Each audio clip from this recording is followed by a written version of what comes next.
The morning in Ojalegba was noisy as usual.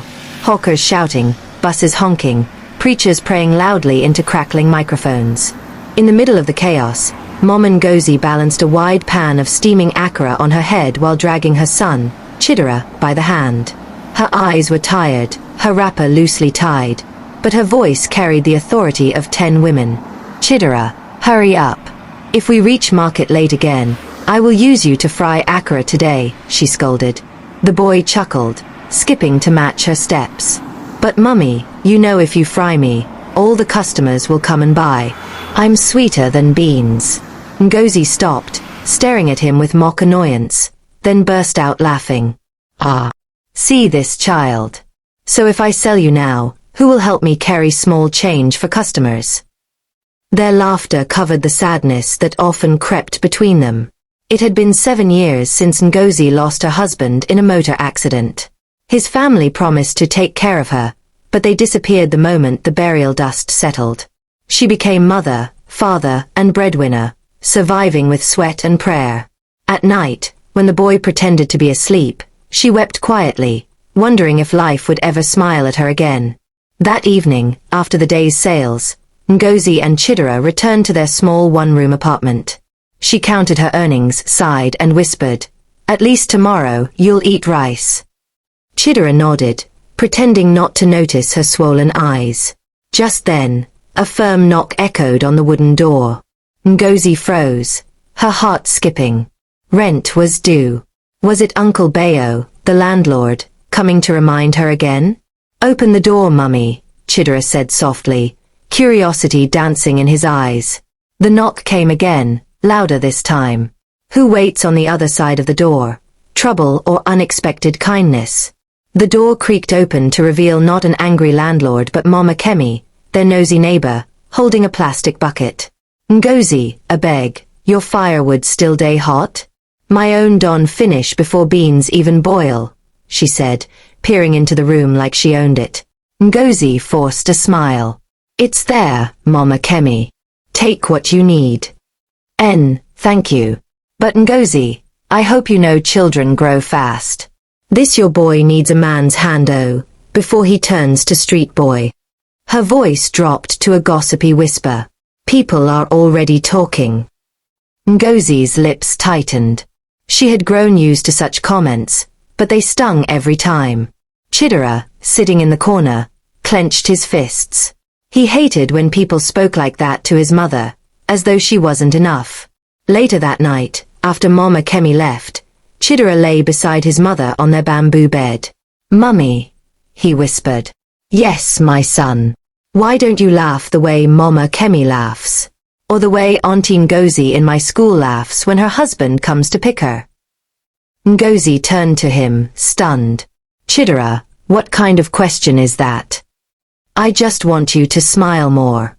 You work too hard. Sometimes I wish." He stopped, staring at the ceiling.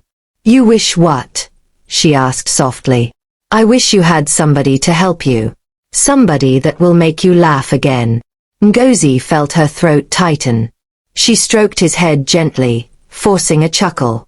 "Don't worry about me. Just face your books. One day you'll be a big man, and you'll take care of me, eh?" Chidera grinned mischievously. "Yes, Mummy. But before then, maybe Uncle Bayo can help." Ngozi sat up sharply, her heart racing. "What did you just say?" Chidera smiled knowingly, as if he saw something his mother refused to admit. The next morning, the compound buzzed with the usual Lego soundtrack, babies crying, radios blasting Fuji, and quarrels over who left the well uncovered. Ngozi tied her wrapper tightly and prepared her akara stand, while Chidera polished his school sandals with palm oil. A deep voice boomed from the gate. "Good morning, everybody." It was Uncle Bayo, the landlord. He strolled in carrying a bag of gari and 2 tins of milk. He was tall, dark, and always smiling, the kind of man who made the women in the compound whisper whenever he passed. "Ah, Mama Chidera," he greeted warmly. "I bought some things in mile 12 and thought you might use them." Ngozi frowned, embarrassed.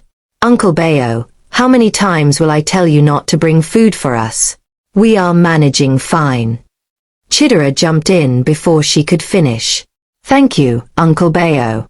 See, Mummy, God has answered my prayer. Rice yesterday, milk today. The compound erupted in laughter.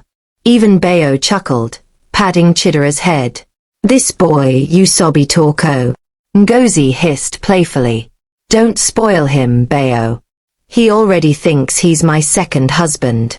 Maybe that's not such a bad thing, Bayo said jokingly, then quickly looked away, realizing the weight of his words. Later that evening, Chidera cornered him near the staircase. Uncle Bayo, why don't you marry my mummy? He asked with the innocence of a child asking for sweets. Bayo's eyes widened. What? Who told you to say that? Nobody. I just see the way you look at her. And she needs someone like you. Please, Uncle Bayo. Bayo swallowed hard, his smile fading. Chidera, some things are not so simple. Unknown to them, Mama Kemi stood at the corner, eavesdropping, and her lips curved into a knowing smile. By the next day, the entire compound buzzed with whispers. Mama Kemi wasted no time in spreading what she overheard. From the well to the backyard kitchens, tongues wagged. Did you hear? Chidera begged the landlord to marry his mother, one woman said, pounding yam with extra force. Small Pekin way never even grow teeth finish. See how embarrassment is flying about, another added. Before long, the story grew wings. Some said Bayo had already paid Ngozi's bride price in secret, others swore they saw them holding hands by moonlight. Ngozi, unaware at first, noticed strange stares at her akara stand. When a regular customer joked, Mama Chidera, so wedding bell day soon ring, she nearly dropped a frying spoon into the hot oil. Wedding? Which wedding? I beg, don't bring nonsense talk here, she snapped. But inside, her heart fluttered and trembled at the same time. That evening, she sat alone after Chidera slept, staring at the flickering kerosene lamp. Marry again? After all these years. She thought of Bayo's kind eyes, his steady presence, how he always treated her with respect unlike most men who looked at widows like prey. Yet, fear crept in. What if people mocked her? What if his kindness was just pity? The door creaked softly. Bayo stood there, holding a small repair kit. Your window hinge was loose. I thought I should fix it before night, he said, his voice calm but uncertain. Ngozi tried to reply, but her throat felt dry. The silence stretched, heavy with unspoken words. Thank you, she finally whispered, her eyes avoiding his. From the corner of the dark compound, a pair of eyes watched them closely, and this time, it wasn't Mama Kemi. It was Sunday afternoon, the compound unusually quiet after church service. Ngozi was inside, rinsing Chidera's white shirt when she heard his voice outside, clear and bold like a town crier. Uncle Bayo, he called, running up to him as the landlord returned from the market with a basket of tomatoes. Yes, my boy. How was church today? Bayo asked, smiling. It was good, Chidera replied, then paused dramatically. But Uncle Bayo, I have something very important to say. Bayo crouched down, curious. What is it? Chidera took a deep breath. Please, marry my mother. The tomatoes nearly slipped from Bayo's hands. The compound gasped as if they had rehearsed it together. Women who were peeling vegetables froze mid-slice. Men playing drafts stopped mid-move. Even Mama Kemi, who never missed drama, clapped her hands and shouted, Ha! I said it. Bayo stuttered. Chidera. Marriage is not something you just. But why not?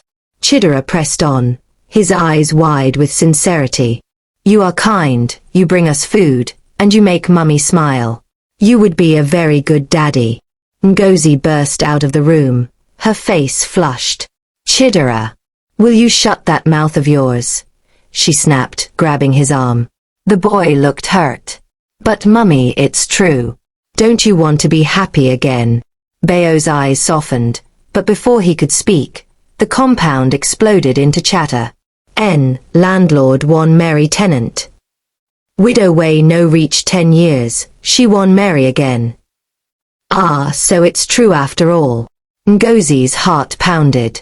The walls of gossip were closing in, and for the first time in years, she felt her dignity slipping through her fingers. Just as she tried to drag Chidera inside, a familiar voice thundered at the gate. Ngozi, come out now. It was her late husband's elder brother. The compound froze as the booming voice echoed again. Ngozi, I said come out. Standing at the gate was Uncle Ajike, her late husband's elder brother, broad-shouldered, with a face carved from stone. Behind him were two of his kinsmen, their expressions dark with purpose. Ngozi's hands trembled as she stepped forward. Brother Ajike, what brings you here after all these years? He scoffed. After all these years? Is that what you call it? We left you to mourn in peace, but look at you, jumping into the arms of another man like a desperate woman. His eyes darted to Bayo. So this is the landlord, eh? The one the whole street is gossiping about. Murmurs rippled through the compound. Bayo clenched his fists but held his tongue. Chidera clung to his mother's wrapper, eyes wide with fear. Brother Ajike, please, Ngozi pleaded. Don't disgrace me like this in front of people. I never agreed to anything. It's just childish talk from Chidera. But Ajike wasn't moved. He jabbed a finger toward her. Don't think you can use this boy as an excuse. Chidera belongs to his father's people. If you continue this shameless behavior, we will take him away. You hear me? The crowd gasped. Ngozi's heart felt like it would burst out of her chest. Take my son? Over my dead body, she shouted, surprising even herself. Ajike smirked. Then prepare yourself. A widow who refuses tradition loses her child. That is the law of our people. Bayo finally stepped forward, his voice calm but firm. With all due respect, sir, this boy is not property. He belongs with his mother. Ajike's eyes narrowed dangerously. Landlord, don't put your mouth in family matters, unless you want war. For days after Uncle Ajike's threat, the compound turned into a court of whispers. At the Akara stand, customers no longer asked about prices. They leaned in and asked, so, have they taken Chidera yet? At the well, women muttered about widows who couldn't keep themselves. Even the children at school teased Chidera, new Papa Don land for you oh. At night, Ngozi lay awake, staring at the zinc roof patched with nylon. The thought of losing her son felt like death all over again. She remembered the night her husband was buried, how Ajike promised, with tears in his eyes, that family would never abandon her. Yet here he was, not to help but to snatch her only joy. One evening, as she sold Akara, Mama Kemi waddled over, carrying her ever-empty bucket. Ngozi, let me advise you, she said, her tone dripping with self-importance. You better beg your in-laws. Give them what they want. If they take that boy, what will you do? At least, if you marry your husband's brother, tradition will cover you. Ngozi slammed the frying spoon into the oil, splashing it slightly. Mama Kemi, thank you for your advice. But if you want a co-wife, go and marry them yourself. As for me, I won't be forced like a goat to the slaughter. Chidera, who had been quietly helping, looked at her with pride. Mummy, don't let them take me. We'll fight together. She bent down and kissed his forehead. Over my dead body, my son. Over my dead body. Just then, Uncle Ajike's voice thundered again from the gate, this time with even more men behind him. Ngozi, tomorrow we come for the boy. Prepare yourself. The crowd scattered in fear, but Ngozi stood tall, her fists trembling. For the first time, she was ready to fight. That night, Uncle Bayo sat in his living room, staring at a bottle of palm wine he hadn't touched. The compound was quiet, but his mind roared like Oshodi Market. He had always admired Ngozi, her strength, her stubborn dignity, the way she smiled even when life pressed her down. But now, standing up for her meant declaring war on her late husband's people. Was he ready for that? His friend, Kunnel, barged in, chewing roasted corn. Bayo, my guy, I hear say you won marry your tenant, Cunnel teased, spraying crumbs everywhere. Bayo groaned. It's not like that. A beg, no lie. Half Lagos don already day gist. But think 'em well. You day ready to carry widow plus her warala in-laws? People no go respect you again. Landlord way marry tenant? Nah, so your name go spoil. Bayo rubbed his forehead. Cunnel, it's not about respect. That woman has suffered, and that boy. He looks at me like I'm his only hope. Cunnel chuckled. Hope no day pay rent, my brother. If you enter this matter, no fight upon fight. The next morning, Bayo walked past Ngozi's akara stand. Her eyes met his, tired but fiery. She wanted to speak, but pride sealed her lips. Chidera, however, wasted no time. He ran up to Bayo and hugged him. Uncle, please don't let them take me. You're the only one who can help. Bayo's chest tightened. He patted the boy's head but said nothing. Behind them, Ijike and his kinsman arrived, their steps heavy with authority. Ijike's voice boomed. Today, we settle this matter once and for all. Bayo clenched his fists. In that moment, he knew he could no longer hide. The choice had to be made. The compound gathered like a courtroom. Women balanced buckets on their hips, men folded their arms, and children peeked from behind doorways. Uncle Ijike stood at the center, his booming voice silencing even the chickens scratching nearby. Ngozi, today we take Chidera. You can choose, either marry within the family, or lose the boy. Ngozi's chest rose and fell as she stepped forward, her palms greasy from akara but her spirit blazing. Ijike, you abandoned us when we had nothing. Not a grain of rice, not a kobo of school fees. Now you want to snatch my child like market yam? Over my dead body. Gasps filled the air. Ijike sneered, signaling his men. Tradition is stronger than your stubborn mouth. Women do not decide. Men do. Before he could move further, Uncle Bayo strode into the circle, his eyes fixed on Ijike. Not this time. This woman has carried her burden alone for too long. If you want to take the boy, you'll have to go through me. The compound erupted in shouts. Mama Kemi nearly dropped her bucket in excitement. Yuo. Drama don start. Ijike's nostrils flared. Landlord, who gave you mouth in our family matter? I gave myself, Bayo replied firmly.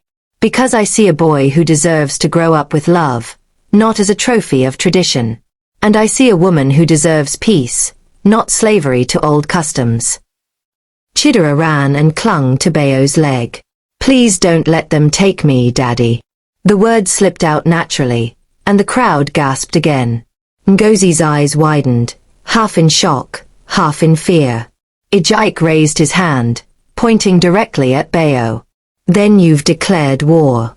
And war you will get. The tension in the compound could slice through stone. Uncle Ijike's men stepped forward, ready to drag Chidera away. Women screamed, men shouted, children cried. In the middle of it all, Ngozi's voice rose above the chaos like thunder. Enough, she cried, grabbing Chidera's hand. Tears streamed down her face, but her eyes burned with fire. I have begged, I have endured, I have swallowed insults. But not today. This boy is my blood, my sweat, my life. You will not take him. The crowd hushed. Even Ijike froze, surprised by her defiance. She turned to the neighbors, her voice trembling but strong. All of you have watched me struggle. Did any of you bring food when we were hungry? Did anyone pay school fees when I sold my last wrapper? Now they want to take the only joy I have left because tradition says so. Tell me, is tradition more important than a mother's love? Murmurs rippled. A few women nodded. An old man in the corner spoke. Ijike, let the widow be. She has carried enough. Ijike's face hardened, but before he could argue, Bayo stepped forward, standing shoulder to shoulder with Ngozi. You heard her. This ends today. If it means marrying her to protect her and the boy, then so be it. I am ready. The compound exploded. Some gasped, others cheered. Chidera's eyes sparkled as he shouted, I told you, Mummy. I told you he's the one. Ngozi covered her face, torn between shame and relief. Slowly, she lowered her hands and met Bayo's steady gaze. For the first time in years, she allowed herself to smile. A real smile, one that reached her tired eyes. Ijike spat on the ground and stormed off, his men trailing behind. The battle wasn't won in court or by fists, but by a mother's courage and a child's innocent plea. As the compound settled, Chidera tugged at Bayo's hand. So, when is the wedding? Everyone burst into laughter, even Ngozi. And in that laughter, a new beginning was born.